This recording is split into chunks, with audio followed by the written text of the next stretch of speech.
Pregnant ലേഡീസിനെ സംബന്ധിച്ചിടത്തോളം stretch mark എന്ന് പറയുന്നത് വലിയ ബുദ്ധിമുട്ടുള്ള ഒരു കാര്യമാണ്. എല്ലാവരും പോസ്റ്റ് പ്രഗ്നൻസി അല്ലെങ്കിൽ ഡെലിവറിക്ക് ശേഷമാണ് ഇതിനെപ്പറ്റി കൂടുതലും ഇമ്പോർട്ടൻസ് കൊടുക്കുന്നത്. പക്ഷെ അങ്ങനെയല്ല. നിങ്ങൾ പ്രഗ്നന്റ് ആവുന്ന കാലം മുതൽക്കേ തന്നെ ഇതിനു വേണ്ടി പ്രോപ്പർ ആയിട്ടുള്ള ഒരു പ്രിപ്പറേഷൻ ചെയ്താൽ നല്ല രീതിയിൽ നമുക്ക് സ്ട്രെച്ച് മാർക്സിനെ കൺട്രോൾ ചെയ്യാൻ സാധിക്കും. ഇതിനു വേണ്ടി നിങ്ങൾക്ക് പ്രഗ്നന്റ് ആയിരിക്കുന്ന കാലം മുതൽക്കേ തന്നെ എണ്ണ തേച്ച് കുളിക്കുന്ന ഒരു സ്വഭാവം ഉണ്ടെങ്കിൽ നിങ്ങൾക്ക് നോർമൽ വെർജിൻ കോക്കനട്ട് ഓയിൽ അല്ലെങ്കിൽ കോക്കനട്ട് ഓയിൽ അല്ലെങ്കിൽ നാൽപ്പാമരാതി തൈലം പോലെയുള്ള ഓയിൽസ് നിങ്ങൾക്ക് നിങ്ങളുടെ ബെല്ലി റീജിയനിൽ നന്നായിട്ട് അപ്ലൈ ചെയ്ത് ചെറു ചൂടുവെള്ളത്തിൽ കുളിക്കാം. ഇനി ആഫ്റ്റർ 5 months ആണെങ്കിൽ നിങ്ങൾക്ക് ധന്വന്തരം തൈലം പോലെയുള്ള ആയുർവേദിക് ഓയിൽസ് അപ്ലൈ ചെയ്ത് നിങ്ങൾക്ക് കുളിക്കാവുന്നതാണ്. ഇത് നിങ്ങളുടെ stretch marks conditions, itching, irritation, dryness എല്ലാത്തിനെയും കുറയ്ക്കുവാൻ സഹായിക്കും.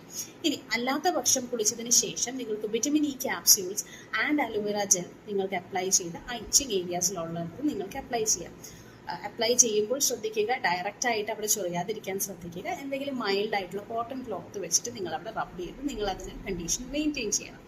സോ ഇതുപോലെയുള്ള ഫാക്ടേഴ്സ് പ്രോപ്പർലി ഫോളോ ചെയ്യുകയാണെങ്കിൽ അറ്റ് ലാസ്റ്റ് ഈ സ്ട്രെച്ച് മാർക്സ് എന്നുള്ളൊരു കണ്ടീഷന്റെ ഇന്റൻസിറ്റി വളരെയധികം കുറയ്ക്കുവാൻ സാധിക്കും. ഇനി നിങ്ങളുടെ ഡയറ്റ് എപ്പോഴും നിങ്ങൾ ഹെൽത്തി ആയിട്ടുള്ള ഹൈഡ്രേഷൻ ലെവൽസ്, ആവശ്യമായിട്ടുള്ള വിറ്റമിൻസ് ആൻഡ് മിനറൽസ് നറിഷ്ഡ് ആയിട്ടുള്ള foods with lukewarm supplements and ghee add ചെയ്യാൻ ശ്രദ്ധിക്കുക.